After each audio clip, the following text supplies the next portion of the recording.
there and then turned it off. Peter came in to move it. He touched it. Still got scarring on his fingers. What he said was he was speaking in tongues. It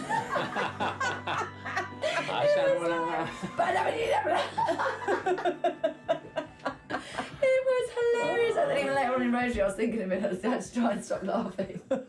Key thing for healing Oh, birds. My mum swears. All that finger. It's all done. Ooh. And then even another day, like a week later, I was like, okay, what did you do to your finger? It's not brandy, has it? It wasn't like an Arbonne sauce.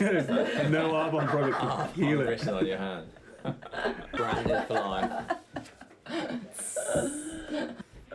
I did have to have a whole internal things I wanted to say. Go on, you say it. Get it off your chest. I wanted to take the sauce and maybe just throw it on the wall.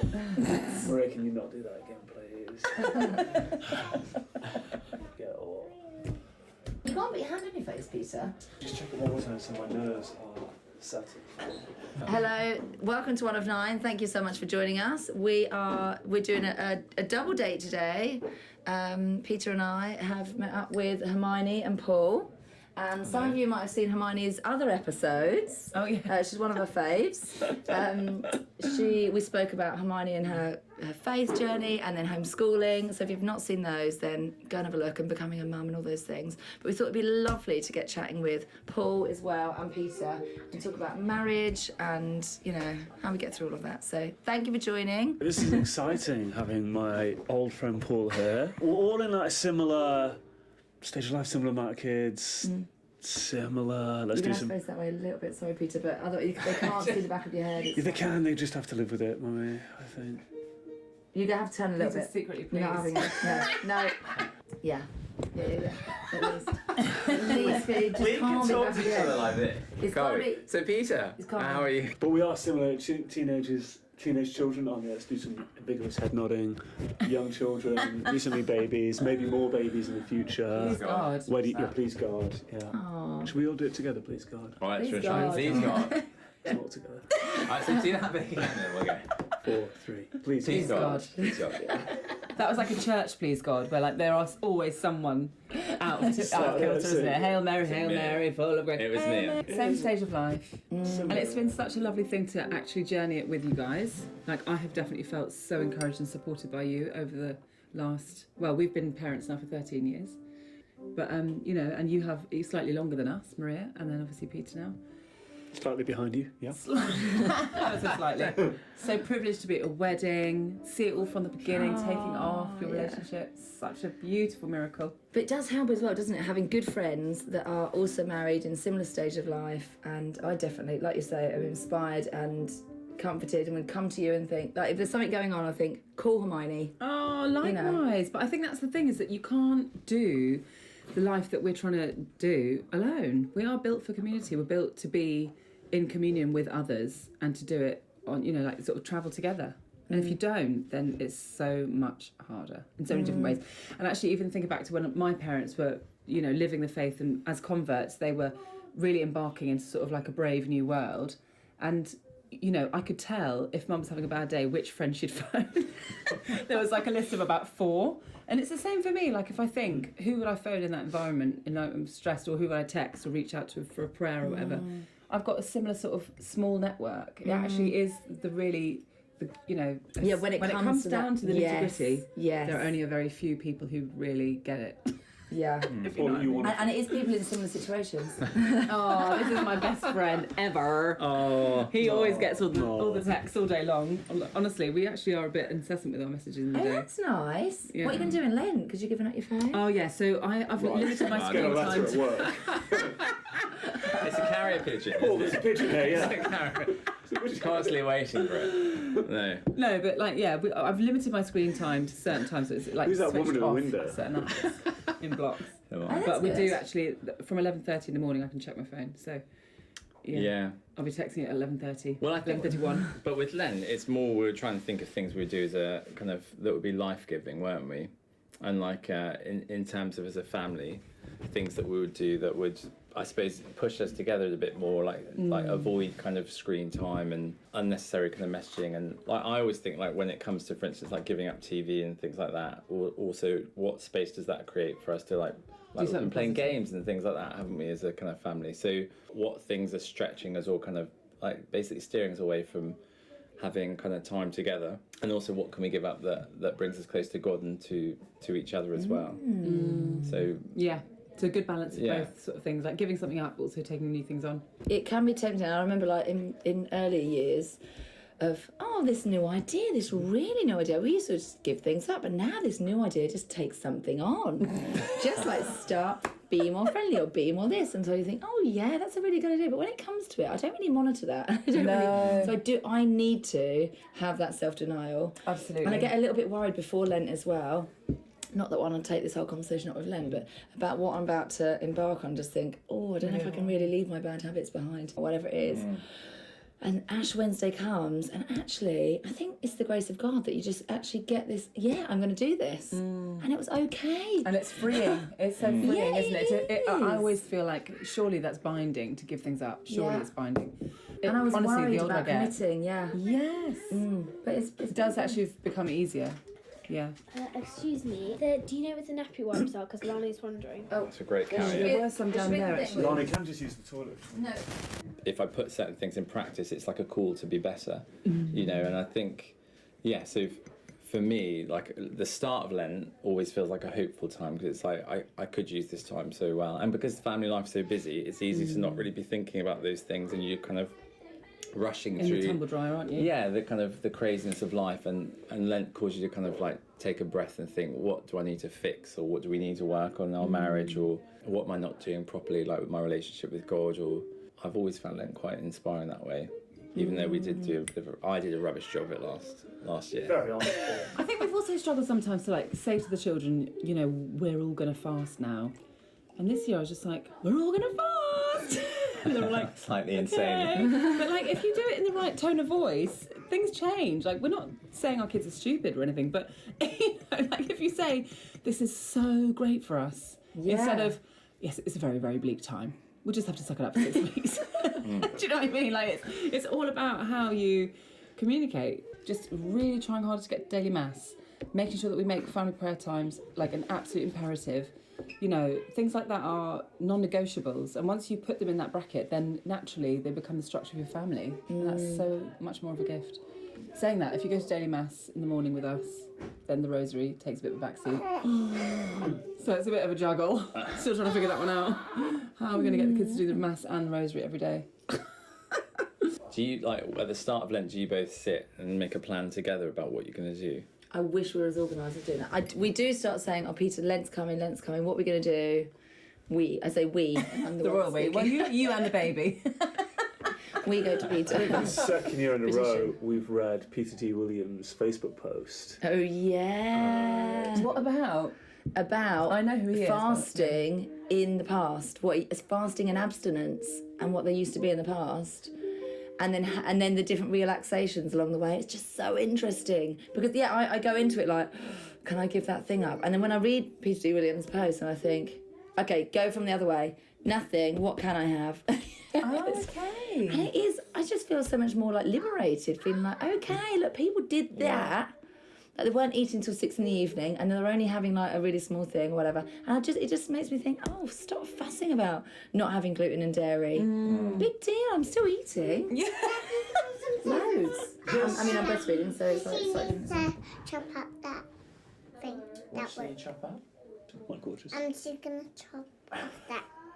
Or do you just fall more in love with each other, with your children? Like you're looking at your children together and just like loving what they're doing. Do you do that? Like go to each other and say, look Yeah, what we I do just that a lot, did. especially with the baby. Because she is undeniably, at the moment, the cutest. Very comical as well. Gorgeous. But like they all have their little things, you just feel so proud of them. Like I don't want to sort of single any of them out because they're all as wonderful as each other in different ways, but we do talk about their successes a lot, don't we, and say, this happened and that was amazing, or this is incredible. Because I think that's the only time we get really to talk. I dash out in the evening to work on a Monday and a Thursday. The boys have clubs on the other days, and Bella has a club on a Friday. So with all that, it's just like we are feeling like we're in the washing machine for most of our lives at the moment. So it's all a season. Like we're well, we know that. But having those little catch-up moments, sometimes Paul will just sit on the kitchen floor in the I evening. love that. And I'll like quickly trying to finish off cooking the dinner, and the kids were like, just give us 5 minutes. Don't come in the And they're just kitchen. like, okay, shut the door. They just know, like, don't bother. It's just not worth it. But we just go through like an agenda And of everyone's like just like people. sitting against the wall, like, oh, after work, getting home on the bike. I know, It's but no, brilliant. I do Those think. moments are really precious. I'll look back so fondly on those moments when I'm an old Or when I'm lady. on the When you're kitchen doing- floor. Yeah, when you're just. Well, I sitting won't on be the able to kitchen. go on the kitchen floor anymore, will I? You'll have to actually sit on a chair. Like be in a those wheelchair. Yes, See, sometimes the kids, when I've been carrying up the stairs, like, one day you'll be doing this for me, you know, so I have to see me with their arm around them and they carry around. It's obviously what, like, you know, marriage and children is all about. And they kind of isn't go, it? So- yeah, we probably will. be carrying It's you true, upstairs. yeah. I constantly remind myself I'll be a frail old, please God, a frail man one day. But It's No. please God, isn't it? I say. yeah, I know it No, is. it Make it. Thanks, Peter. No, We'll I'm make it in a different way. Having so many children is that you see they're all complete one-offs, and I think that's something I've noticed when often, as I'm sure you are, kind of faced with quite shock about how many kids kind of funnel out of the car, and you know, and there can sometimes be a bit of a confusion about why have you got so many, you know, and I think that's something we noticed early on, is just how each one is a complete unique character, and it's such a joy to watch them grow up and surprise you with the different things that You would not trade them in any of that. Oh, kind of no, talk. no. It's just irrelevant, isn't it? yeah, and they're constantly surprising. It's even like with Harry, like our oldest, doing maths with him, or him teaching me maths rather. Like, you know, it's kind of a shock, like, just to see, gosh, already he's so bright and He's doing can his work own stuff thing. out. I've got no idea what Yeah. he's doing. I'm just like nodding along, like, yeah, Harry, good work. Yeah, I think that's right. And I felt like when each of them was born, there's something mysterious about you. Kind of see there's like, I don't know, there's something you learn about them even the moment they're born. I really have always felt that with the children. That You always like that at the beginning. When yeah, they're there's first born, that there's first something few about hours. them that I think even the way they arrive, kind of, you know, if they're in a rush or they come out kind of like, you know, kind of shouting and punching the air, or kind of just more gentle than, I think you see something of like an imprint of their soul already, which has always been a crazy thing, but I've always thought that, haven't I? Well, you're very insightful with it though, because a lot of what you said when, for instance, Harry and Max, and then Rafi and Pia, I can think of immediately, were born, all has played out in their characters and their nature. That's been It's like really a prophecy. interesting. I hold them up. Yeah. and being a parent, I think that's one of the great joys. Obviously, a work of kind of sacrifice, but it's also, you know, you get so much back, you know, way more than you put in. And then what about your, like, being married and how the children maybe enhance, like, love of each other, like, you know, without, like, being in those times you're open to new life. Like, there's those seasons of, like, being opened, like, waiting, sort of anticipation. Is God going to bless us with another baby? Like, that sort of period of time.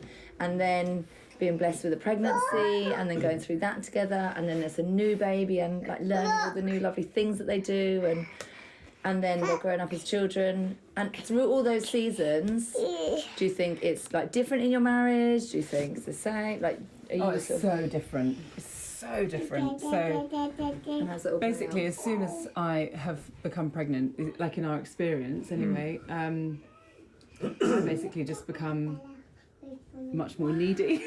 I buy a just crash suddenly out of goes it. da-da-da-da-da, and like becomes like this warrior. I'll do it. I'll do it. I'll do it. And it's just That's why we keep having so much lovely. children, isn't it? Because of that. The hero complex, plugged off. Yeah, no. I don't know. I just Damsel think it's in like the distress. masculinity and the femininity really being at the peak of the intensity of those sexualities. Like, it's just amazing that we are so different and wonderfully created, and that in that particular season, and also with a new baby, but you know, particularly in pregnancy, I think we sort of come into those roles in a very full way. You are then Can so I just different. praise aren't you? Paul on his warrior mentality? Oh, I was hoping you weren't going to mention that, Peter. I think it does need praising, Paul. Oh, praise! I thought you said. Right, yeah, go on. Oh, what, raise it? Yeah, I thought you were going to question it or kind of. Oh gosh, no. no, Paul, only praise it. In the secular view of marriage, the husband is kind of, it might not be discussed, but kind of seen as beta male, out working, you know, could be out doing big holidays or big travel or some big mission as CEO or something. Taking responsibility is an alpha thing. You've got all these children, your wife needs help, you've got to raise them, you don't know how you're going to do it. The world, it does take an alpha attitude, Paul, I would say, to step into it and say, right, okay, I'm going to help you, I'm going to earn the money, I'm going to be here and pick up the slack. See, it's hard. Once you're preggers, it is tough going. Yeah, Can't do all well, that. it is intense, isn't it? And you don't want to see your yeah. wife. I get a bit annoyed if Maria starts trying to be super mum and pregnant. Yeah. It's like, no, we're not doing this. Well, I think, like, I mean, obviously, one thing we both have in common is loving. Loving our birds, like. Well, I was going to say, yes, loving our birds, but I was going to say. Doesn't quite sound the same. I was going to say Followed by films. bird noise. I was going to say films, but obviously it's of course we love our wife. I suppose I've always been attracted, like with films. There is a point that I'm going to bring this back to your question, but I trust you. with with films, because I remember you were asking earlier what some of my favourite films was. Think about it, and I was thinking about it on the way here. And I think that the theme that all the films I like with the characters is it's kind of men who essentially life is very fragile for them, and the forces of nature kind of against them in some ways. You know, there's so much threat, and I think that's the thing I've always had in common with the films I love. And essentially, with having a family, that's what's happening, isn't it? You're kind of vulnerable, and the wife is vulnerable. Obviously, especially if she's pregnant. So I think the beautiful thing about masculinity, about being a husband, is sacrifice. And that's something when Father Richard, who married us, he mentioned that was a key thing that mine reminded me quite a lot, straight up. Especially in the early days. About the job of the husband is to serve, you know, and I don't always do that perfectly in any way, but it's a beautiful thing to have that call, you know. I think men are craving that, isn't it? Is to be greater than what we were before we were married and before we had children. And so being a father and being a husband is essentially like a call to arms, which, like with the warrior thing, that's always what I always love films like, you know, Gladiator or that with love, like with children. That's the thing, isn't it? You're not the most important person anymore, but there's something wonderful about being that life's always asking you to be more than you were before you were married, you know, and it costs something, but it should cost something. It should cost something. Yeah. And failing at it is no excuse not to do it as well. Yeah. No, absolutely. No. I tire of too much broken talk, you know, we're all broken. Yeah. Still wanna get on. No, well, exactly. And it's and there's everyone's got a hunger for it. I think every man has a hunger to be like that. So whatever else happens in life, you know, they're the greatest. Our family's the best thing we're ever going to build. Yeah, You know. for sure. So, do you guys get you get your little 5 minutes in the evening when you finishing off dinner? 3.5. 3.5 Three and a half. So even if it's like midnight, where we're like absolutely trying to like be like, right, we need to stop what we're doing and get up to bed. Or even just like, actually, do you want to watch a film or just sit down and just pretend? Just pretend like it's just the evening. Yeah, like it's only just begun. 1 a.m. is just like, I wish we'd had that late night.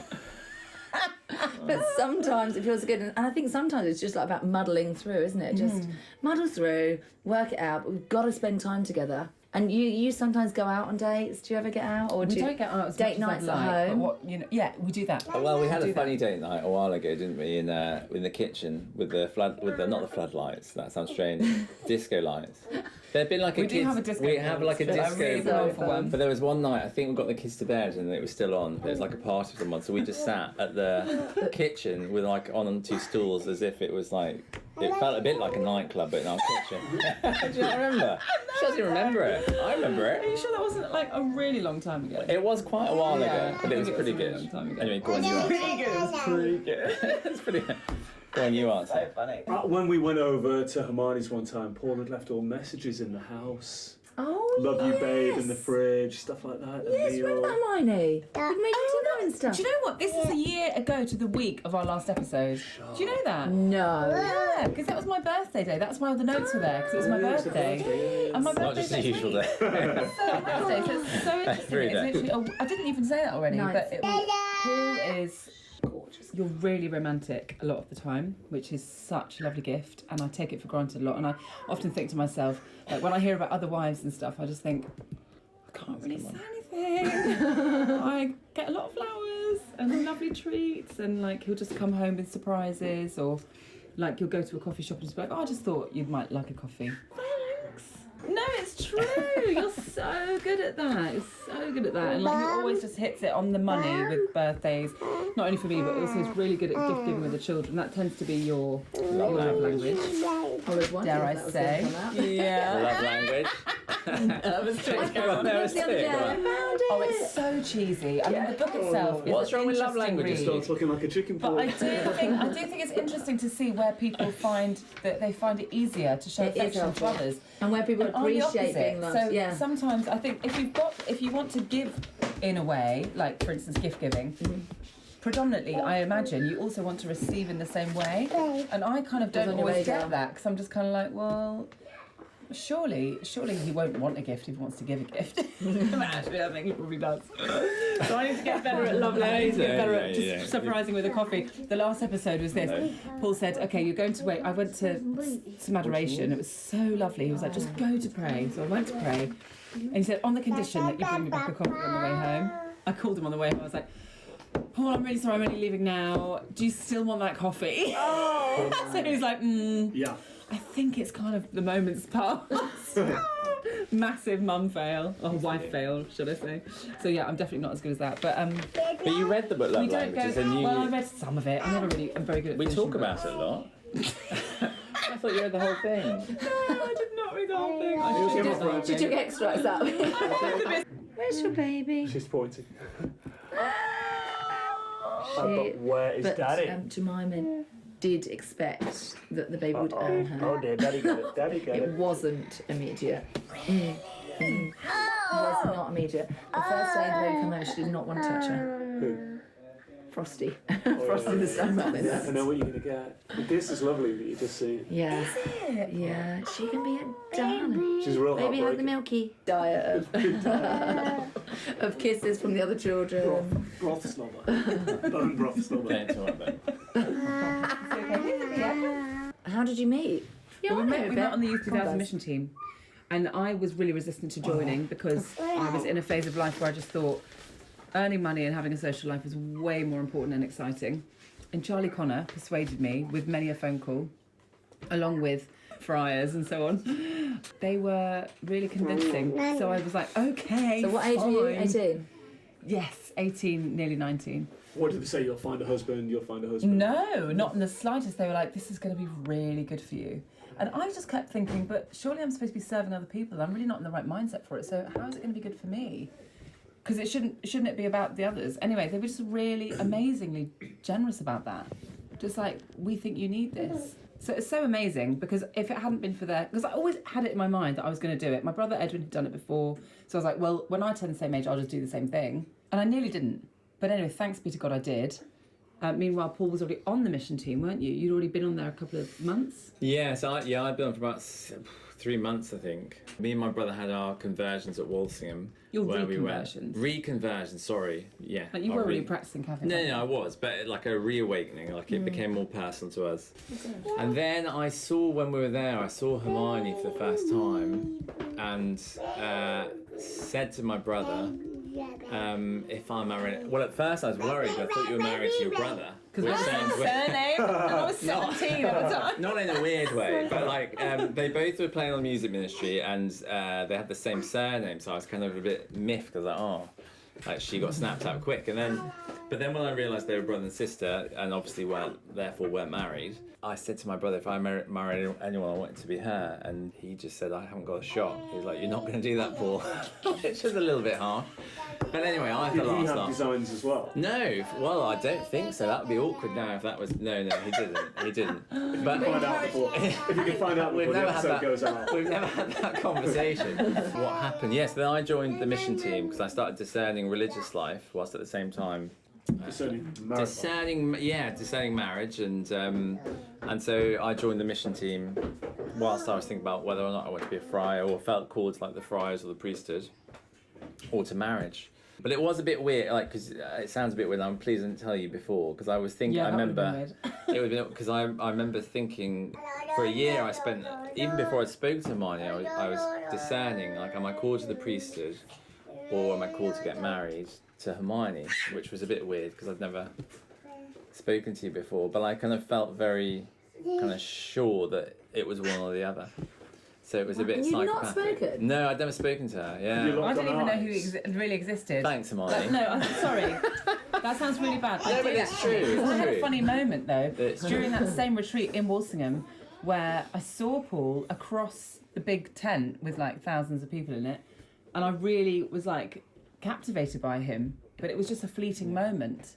Tilly, a very dear and past friend Did of your ours. eyes meet, or No. you saw him meet? My No. eyes tried to meet hers, but she I don't just, think Yeah, that's she she far just away. stared glazed through. I don't think we No, tried I'm to meet joking. my eyes at I was all. trying to play it cool.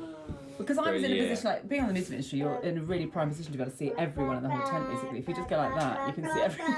You don't have to worry about... And then it took another, year and a half? What year was this? This would be 2002, 3? 2002. Yeah, 2003. 2003, I think it was. And then we didn't really speak properly until I joined the mission team. No, but even in that We had a time, few exchanges, a few encounters, Yeah. but really brief encounters. brief encounter. But I'd discerned the friars, so I'd already committed to joining the Franciscans, but wanted time just to kind of think it through and pray about it. So I joined the mission team, and I spent some time travelling. I went to a religious community in Canada where I stayed for a bit. And I do remember, even though we hadn't spoken, I was chopping wood in like this Canadian kind of tiny village, and I was thinking at the time, like, should I be marrying Hermione or should I? And you should still I, not have the I conversation hadn't with spoken to her, no. Yeah, so crazy it was is really that? weird. Oh my god. It was really, and Holy Spirit. yeah, but it was Powerful. mad. But it did put pressure then the first time I properly spoke because I was like, I better get this right. 'Cause I've been planning this for like. I was like, wow, nice to meet you. Yeah, see ya. Yeah, so I didn't tell So her that decided. till she was locked in.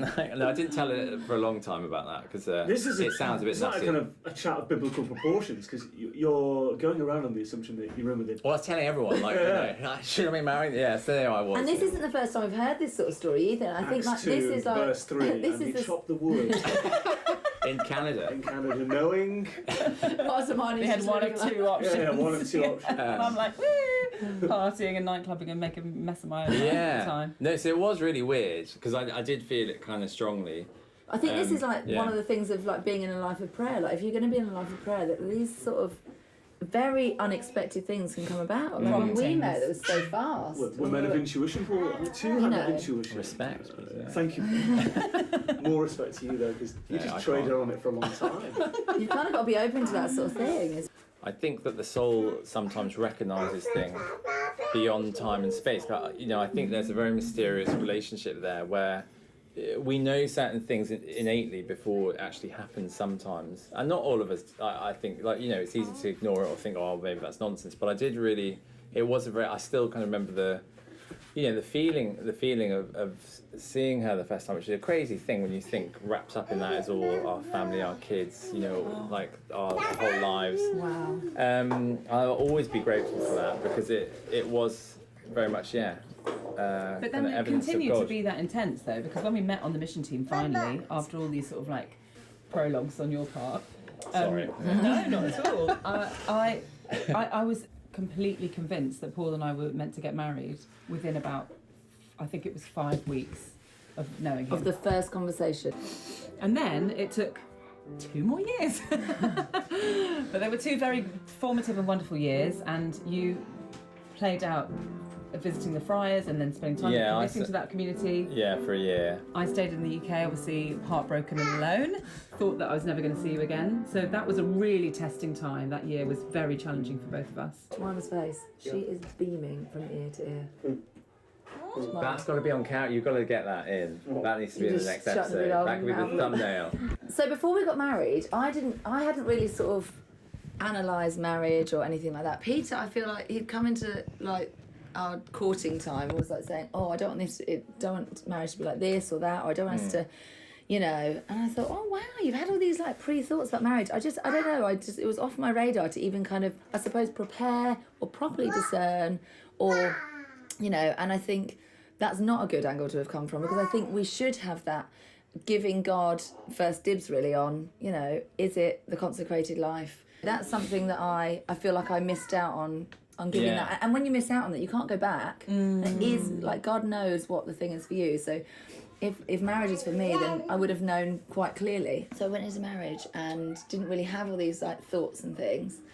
But one of the things that I think has been so amazing about the Catholic teaching of marriage compared to what I see in the secular world of just kind of, I suppose, like falling into it. Oh yeah, okay, so we'll date and then we'll move in together and then we'll If it feels okay, we'll carry on. If it feels okay, we'll carry on. Yeah, we'll just keep sort of testing, see if they're sort of going to be the one or not going to be the one. And I suppose you're constant. I mean, Jordan Peterson talks about how detrimental this is anyway. So what I felt was something that was really, really good was that we should put our spouse first and that we shouldn't get so caught up in the children. Like, the children are absolutely incredible. Like, a child comes along and it's mind-blowing every time. Like this, like, I could explode with love for the child. And I know Peter talks about, you know, that we can, like, maybe more so than mummy can love the children so much more and really get involved in, like, all the hard stuff.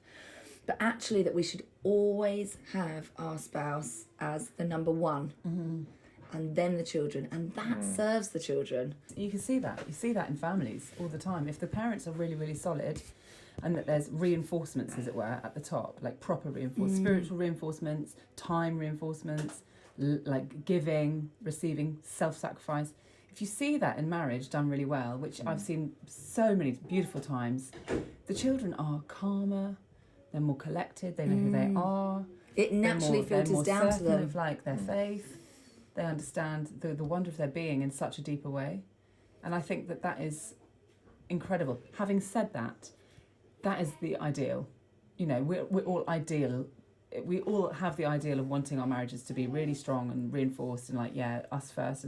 But naturally, one does think, oh, what does this child need? What does that child need? Yeah. And you spend so much time thinking about the kids. Or your own worries and concerns. And the most incredible thing, I think, like, you know, because not all marriage is perfect. Some married couples struggle to put each other first, or there's natural conflict occurring a lot more regularly, for instance. And the fact that they even persevere is so incredible. You know, because marriage is really tough. You know, I love you so much, but the actual work of marriage is work. It's work, isn't it? Yeah, It's so work. how do you do that? Because also in the day, you're obviously home educating all day, so you're all day with the children. Then you're going out in the evening to do your work. So in terms of the amount of time, it is less. Yeah. How do you keep that? And how do the children see that? Yeah, well, first of all, like, what with Paul being romantic and affectionate, he's very, very good at showing that in front of the children. I think you are unbelievably good at that, and I value that every day. And sometimes I'm a bit rebuffing of your comments or praise, which is very frequent and sweet and lovely. But actually, when, as a result of that, Leo will sit next to me in church. Like last Sunday, he sat next to me in church, and he just looked up at my eyes with these big puppy eyes and went, "Mummy, you smell so beautiful." And he's like a bit of more of a kind of in our family. He's like, he's got a lot more attitude. He's quite feisty. The lion. He's not necessarily quite so sort of affectionate and emotional, but he's emotional and passionate, but he's not like sort of in touch with like sensitive emotion in a good way. I think But he comes out with comments like that because he's been trained by the best. And the boy's the same. Like Max will often say, "Oh, Mummy, you know, you look lovely today," or like he'll compliment in a way that's not overbearing or rude. It's just literally appreciative and being able to speak their feelings out loud. I think that comes from you really, really well. Oh, So that's well, really yeah, good. that's very nice. Yeah, that's lovely. It's So true. I just feel embarrassed. I feel embarrassed. I did this at the beginning of marriage as well. Like we'd much prefer the children to be like, "Oh, how embarrassing! Mummy and Daddy are kissing again." Yeah, I know. And we want them to see that we are I'm not in even embarrassed anymore, love. Maria. I think it's good, and I remember seeing my parents show affection to each other and just thinking, "Oh, wow," you know, because it was actually quite infrequent, you know. And my mum would say the same. It was not easy for them in the same way that I have found. Thanks be to God, it's been easier for us. So you know, it is a gift, and I know that it was a gift for me. So therefore, it must be a gift for our kids to see that. You know, it must be. How But would there's do the that in those 5 little Ps, tiny the bits? 5 Ps. So prayer, person. So actually looking after yourself first is so important through your own prayer life and your own meeting your own needs in a healthy way. Not self-indulgent, I need to go and have another hot bath, or I need to have me time. It's not that. It's like, what do I need to be the best parent I can be in terms of spiritual and emotional health and wellness, you know? So 5 Ps, prayer, person, partner. Are you making this up now? No, it's from an amazing book called Mother's Rule of Life. Really, really good. So prayer, person, partner, provider, as in being a parent, and then, prayer. Do it again, one more Yeah, time. okay. So the Take 5 two. Ps. I won't cut these, but The 5 Ps Don't are first prayer, then yourself, person, partner, parent, provider. So your job should be the last P, like the last Oh, I important see. thing. Like your in work. order, Paul. Being paired, yeah, absolutely. So prayer first, then yourself, then your spouse, then your children, then your job. That's a wake-up call, don't you think? I'm going to ponder that. You'll have Ponder to, because it takes a six. while. 6 P's. I know when you read that, we talked about it, didn't we? And that, like, you're very, very good at calling, like, when that's out of balance, like, calling it, you know, in a loving way. Mostly because it affects me personally. How? No, but it's true, like, because it is natural with all the things that you're saying, that it's a constant fight, isn't it, to kind of to juggle the plates and to balance things in the right proportion, and it's very natural for them to slip, you know, so it needs for realignment and time to reflect and say, look, this is, you know, this P's in the wrong position, another P. But that's what date nights are Right, so good for. If you can have a date night Yeah. to discuss those things, that's what we have tried. We actually have had such great successful date nights. So Like the mysterious one I mentioned that you don't even remember. I know. Oh, I'm sorry. I love that The one. disco ball one. Yeah. I do remember it, but I'm thinking You've you're got to talking get the 5 disco years ball out ago. again tomorrow. Oh No, my it wasn't word. that Paul far. loved that. Do you delete your memory after 5 years? Well, they do say that if you don't sleep for longer than 3 or 4 hours at a time, you can't actually build memory. Touche. So I will use that because I've been a parent for 13 That's years true. and haven't slept for much longer than that for most of No. those years. True. But anyway, yeah, no, date nights are really good for discussing that kind of thing. And we actually have we have really constructive conversation on date nights Yeah. about things that we need to do to get Yeah, but also things we just better. laugh a lot, don't we? Oh, we do a lot of laughing, yeah. We laugh a lot, That's and I think that's been the greatest joy, that we don't have as many date nights as I'd like, or you would like because of life being busy. But whenever we do, we have such a laugh. And I You know, find my and it family does feel like we really good go at back to supporting, being like, actually. you know, the impulsive youth that kind of met, you know, the first, like, so in terms of there's something like you just kind of remember, oh, you know, We came first. yeah, and that's a really beautiful thing. 'Cause I I actually do think say that to the kids sometimes, actually. That's Do so you? bad. Don't forget, we came first. our bedroom is a motto. No, so but I do. That's a lovely gift. Obviously, it's something you've got to work on. But the family begins with us getting married, and you know, sadly, when the children leave home, then you know they'll be starting new lives and building it, and that will be an end of a chapter. But at the same time, we'll you know return to where we were before. Please God, And so yeah, it's a with a whole lovely, new it's a lovely gift set that of experiences. you know, because it essentially is that, isn't it? You're journeying in life together, and you know your friendship and your love for each other is going to be the fuel for it all, isn't it? Amidst all the business and insanity and nappy changing and kind of you know tears and joy. And If I think back to a time where there have been stresses in the past, I don't think forward and think, well, life's only going to get worse. Because now I look back and say, we got through that, and that was a beautiful but difficult time. And here we are in a new and happy season. You know what I mean? So it's life is just seasons, isn't it? Flowing from one to the next. And just being able to just try and be solid and consistent with each other throughout all of it is the most essential thing. And it takes huge work. Like so much of the time I just think, okay, well, we'll just talk about the saint of the day tomorrow. Like, I'm too tired right now, and we'll just have to do without today. You know what I mean? And it's deferring things to tomorrow is never, well, tomorrow and tomorrow and tomorrow. Never a good idea. So I think everything is work, isn't it? Every single day you have to make those. It's the small choices, it's the tiny weeny choices along the way that then make up that child's experience, have built their faith, put them in front of the right friends, built the right community, taught them the right prayers, the right way of reflecting on their prayers, the right acts of contrition and conscience. And it's nothing like you never arrive, I'm now a Catholic, practicing Catholic, this is my family, here we are winning. I feel like we'll be in this season of work for a really long time, but it's such a beautiful calling. And I think when you see beyond the romance of early marriage and like, you know, oh, it's so nice, I'll just feel like perpetually in love and you know, loved up forever. Like, of course you do, but it also takes small decisions to continue those feelings and sentiments. Ultimately, building a good house has got good foundations and is on the marriage. Yes. That really is the root of everything. But and I it's see not- that even it's not a feeling, working is in it? schools. It's like coming from the head teacher, and in the family, it's coming from a good marriage. We don't even watch a whole film in one whole go. We might watch little 20-minute episodes of the film over a whole week or a month.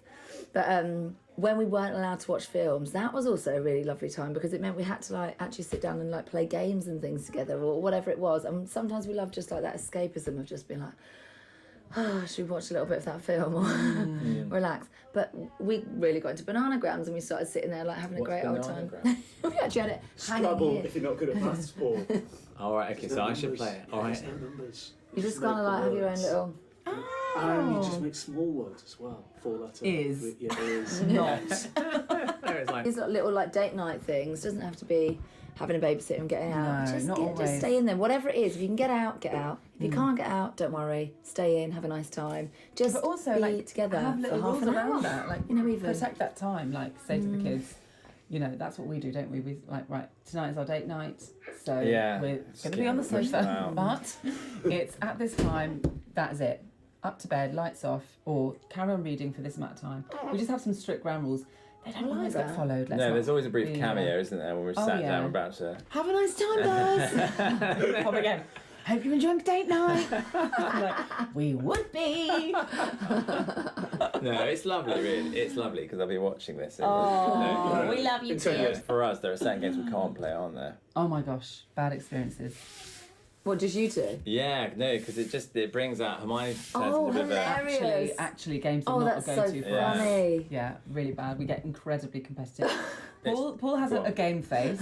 Is that one of those we's that Maria says, but really she means her? No. We both fall into this No, category. I We know. both are competitive. No, Paul, come. I'm competitive. I am competitive, but I internalise it, whereas you... No, you don't, you do this. externalise. That's The not- whole way through I the game, don't he know has how to do it. a game face. It's just which my face, drives Hermione. me It's crazy. just Because my I tell you face. what, if I see that face, I'm like, oh, It's I just my better- face. I better just stop playing. I don't know I'm doing it, though. But other people have attested to the fact that it's No, true. it's true. It's not I do. That's just the me. face. We're just going to Oh, make he's you just- really You've described competitive it about once, haven't you? I can't remember what you say it looks like, because I don't know I'm doing it, but... Anyway, I try and basically, hide it. I we can't can't really do games. Like, we don't tend to veer towards that thing if we're going to have a nice, quiet date night. We'll just probably sit on the sofa. We have started reading, actually, together Oh, lovely. fairly recently, and that has People been do really this, but how fruitful. do you do What are it? you reading? What? You just read to each other.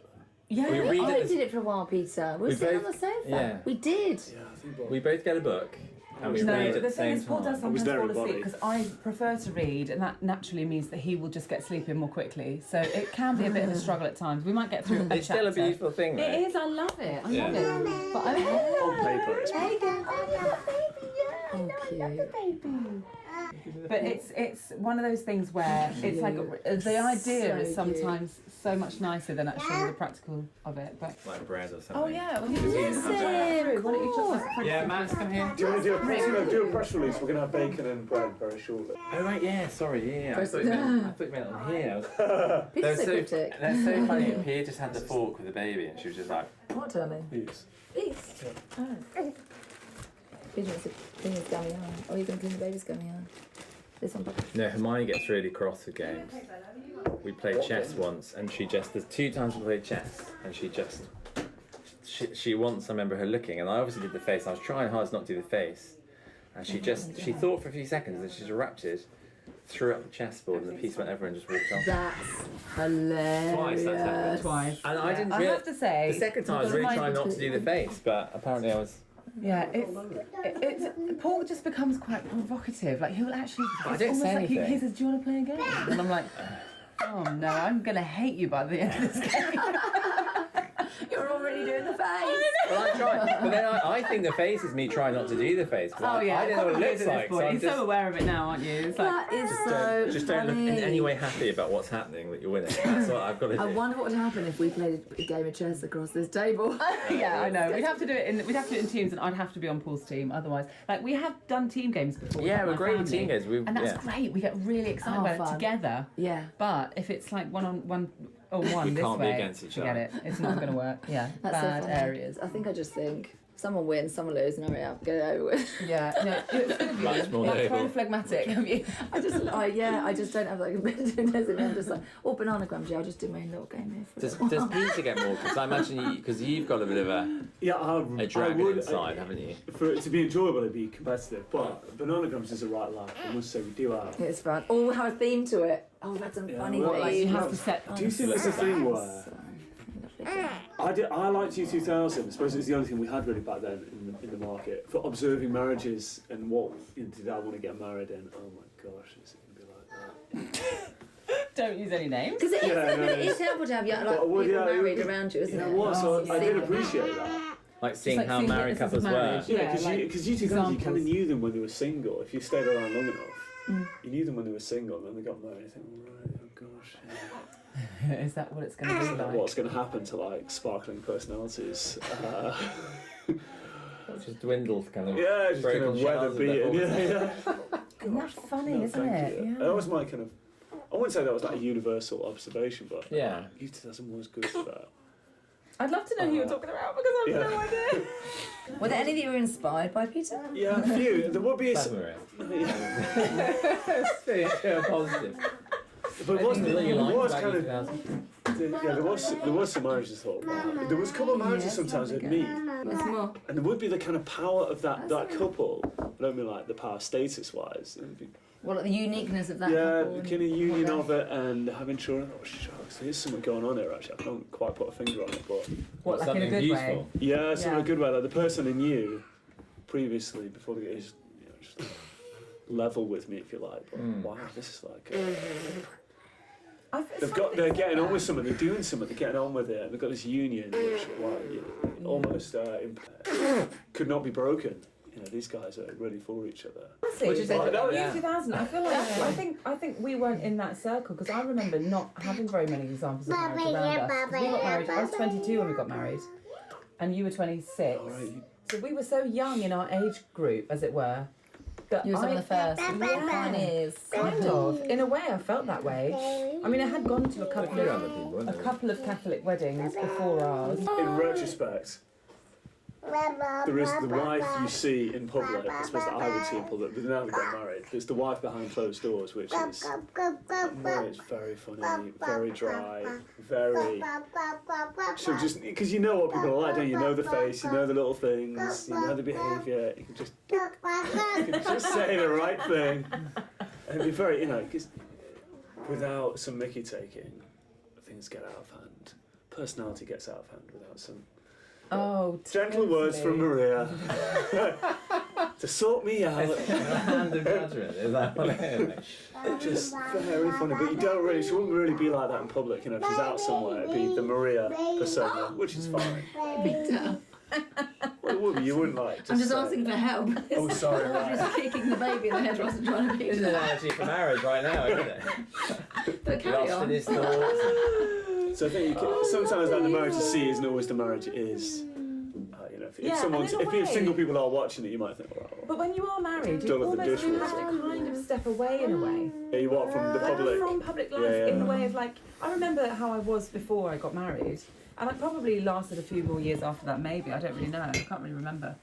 But I certainly was not as gregarious and sort of like self-assured as I feel like I probably was before marriage. Like I was self-assured, like I knew who I was. The state of marriage is such that you do have to take a bit of a step back. So maybe what you were seeing in those examples wasn't necessarily anything wrong with Kind it. of modesty, really, an appropriate modesty. An appropriateness You're not. in it, yeah. You're not in the game anymore, are you? Yeah. And I think that's important. I think, and even when more children come along, you have like that realization. You do need to change, and that's okay. Yeah, it's a healthy change. Mm-hmm. Yeah, you don't have to be going out and socialising all the time. Enjoy your husband, enjoy the children, and just kind of embrace this new life that is kind of the hidden life or whatever it is. And find community if you need it. Find it. No, you do need it. You do, yeah. Yeah, you can't really do life as a Catholic without the community. I really And I think it's strongly one thing feel you that. doing it, it's another thing you're expecting your children to do it without having Catholics around. It's really tough. Absolutely. I found it really tough. Having people. But I do for feel like you we're and for so children. blessed in that way. Like honestly, I've never known. I mean, such a vibrant Catholic community that we have at the moment, and I do feel like our parents were kind of in the dark ages. I don't know how they felt about it. Did they need more community? Did they want more community? I feel like we're so blessed. Maybe it's social media, maybe it's WhatsApp being so convenient, phones, whatever, where you can just stay in touch with people in a way that intrinsically makes you know and feel supported in a way that I don't think my parents felt at all. Yeah. I just don't think they did. Making a phone call was a big commitment in my mum's day. Yeah. Like, it just took a lot of time, and she had to put time aside to do that. Whereas now, quick call here, quick call there. Like it's such a more acceptable way of communicating to just feel each other's support. And as mums, like we need it more than ever, you know. But I think that's the beautiful thing. Oh, can I just give you a drum roll here? I want No, to, go for because it. you can segue us into this. This is a big thing. Like, the thing that separates us from the secular culture, because we all have to get to work, mainly have got children, but how many children? This is, no one wants to follow that. Or just Well, being say no open one, to do you mean life. Yeah, being open to, Catholic, the being number of totally children we open have. to life, Yeah, not this necessarily is number, where- but like constantly being open to life. Yeah, this is, and it is now becoming a talking point in the secular world, Paul. Your friend Elon Musk. Yeah, my buddy. Recently. Yeah, me and Elon go back. So, yeah, well, no, it's... And other people are saying it have a kind of similar, not necessarily Catholic worldview. Yeah, well, he's got, hasn't he, 5 kids? I think it's 5. The interesting thing for me is, when it comes to the children, I think that there's definitely, we live in a culture that are kind of regularly shocked by it, because we have 6 children, as you both do. Often we are greeted with kind of shock, you know, and the famous kind of quote of like, literally, you know, your hands are full. And but when it comes to it, I was watching a great talk from Elon Musk, and he mentioned that, because he was, because you often hear, like, it's on nature programs and things, isn't it, about the threat of kind of overpopulation or those kind of things. And nature programs being predominantly where you hear it. Yeah, but and then Elon Musk, I remember seeing recently, he was asked in an interview, what's the greatest threat to humanity? I think they expect to say like climate change or coronavirus, things like that. And he said the greatest threat is, global or population collapse. And essentially not enough people are having kids. And so it was funny because they asked him in the video, like, what are you going to do about it? He's like, well, I'm trying my best, like pumping out kids. And so I think that, that's a really... And the picture across Europe is, all European nations are below replacement. Yeah. It's not, things have not gone well. At all. Since the contraception. Mentalities. Yeah. But the other kind of thing is, I'd feel, I think, forever like desperately sad if we had stopped having kids when we had 2. You know, our lives would be obviously full with joy for the 2 children we had. But I just can't imagine our family without the children we have, and please God more. And love multiplies. That's like essentially what I've kind of learned. I think that's the thing that some people kind of find hard to wrap their head around as well. They divide. You should divide. You've only got this amount of love, so you've got to have a little bit of love for this one, a little bit of love for this. And like, what will you have after? You've got no love left. And just a few green peas. A few love crumbs. That's all you can have. Some love crumbs. And but love multiplies never. It's an endless thing, isn't it? It constantly grows and it expands the more that you have. And so to hear people like Jordan Peterson or Elon Musk saying like global, population collapse is the greatest threat, speaks volumes to me, and it definitely speaks with, I think, what we've experienced in family life, isn't it? That 100%. The more children we have, the greater the love. You know, if you ask the kids, would you like another sibling? They always say, yeah, we want more babies. Oh, it's the cutest thing. They just love having a big family. And I remember the same, like growing up in a family of 9 siblings. Well, with 8 siblings rather. It was so intensely incredible to have a family that was so different. Knowing you've got something so different that you around other families will never have. And seeing that difference, really clearly in everything we did. Felt like we were so specially cherished, or our parents had given us such a big gift in just continuing to expand the family. And I still say that was my biggest gift that they could ever, apart from my faith, obviously, that my parents could have ever given me was as many siblings. Because you are all good besties, aren't you? You all get on. Oh my word, we're so it's close. It's like a comedy club. I know. All hilarious, all... Always on WhatsApping, chatting. Yeah, I just think we're so blessed. There's always to one have each popping other. up somewhere. I know, regularly. Did you say you were going to come over? No. Okay, here we are. And the thing is, well, not having it on you that you've decided, if that's enough, because if God wants us to give us no children or 5 or 10 or 20, but just giving that to God, I find it so liberating as well, because then God knows exactly what the best thing is anyway. So just give it, and that all give it things away. work for our good. It's through Christ. Like if we just keep handing it over, we can't go wrong. We can feel like it's very hard. But if we are going to build Catholic culture, re-establish it, one that kind of helps the multitudes. Serve, We've got to have exactly. children, Continue and to we've got to serve. make communities and...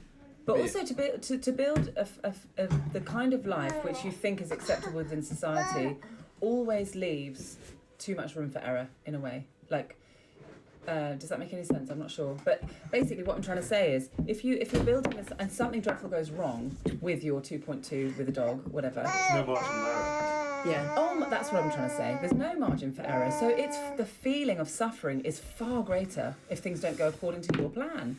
Because essentially, you're trying to take hold of that plan and be in charge.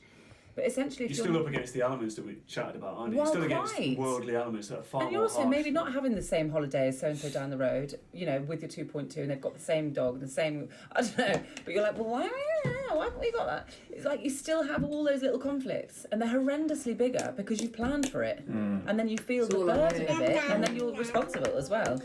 Yeah. So I just think, like, being able to trust and say, look, God, you know, whatever you want, it's And a huge what is a ask. Catholic life if you don't have to trust God? If you're like, Exactly. God, yeah, dude, you just work that out. You've got it worked out. But I also, Well, we just don't feel this, or we just don't feel. All right. but I also think with that, like, Sorry, too much.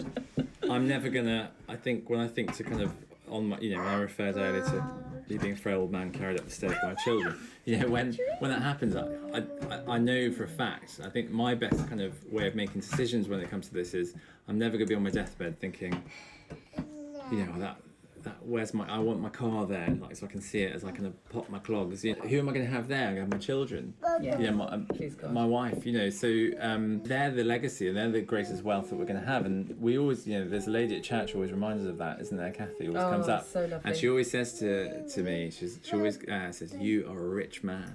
She's such and a it's a lovely beautiful woman, thing honestly. though, because We're so lucky to have it's her like in your our family is your wealth, and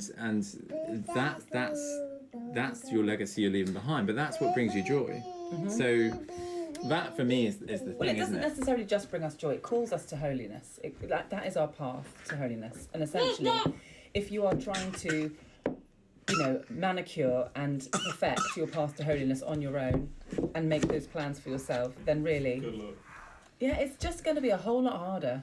Yeah, you know? the end, and keeping the end in sight. That we want to get to heaven and we've got to help each other. Exactly. Stop doing cute stuff for just 5 minutes. Oh, Excuse me, you as well. The rules go universally.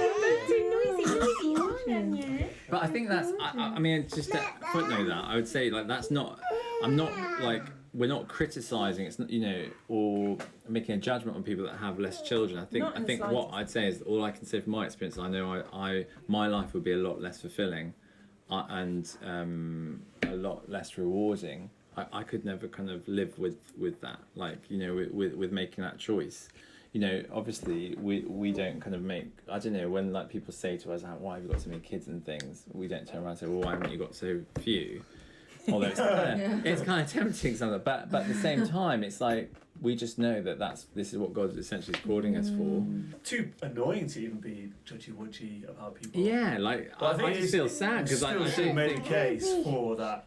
I think if you've got a worldview that there is no God, then you're Yeah. not going to think, right, well, I need a certain amount of comfort, I need a certain amount of money. Exactly. That's all like Yeah. rational decisions. But I think if you do believe in God, and God is the giver of life and whatever, Yeah. got a plan, well, start getting in the way of that, purposefully getting in the Yeah. way of that is dangerous business. I think it makes me sad because I think, you know, you're limiting the capacity that you have for love and, you know, as I said, love multiplying. But, you know, and that's the thing, is you know that you're missing something there. Like, you'd be so, you know, and I think we've spoken to people, you can see that's a grief. Like, I wish and I remember there was an interview that a palliative nurse did when she was interviewing people who were dying, and like, what are your biggest regrets?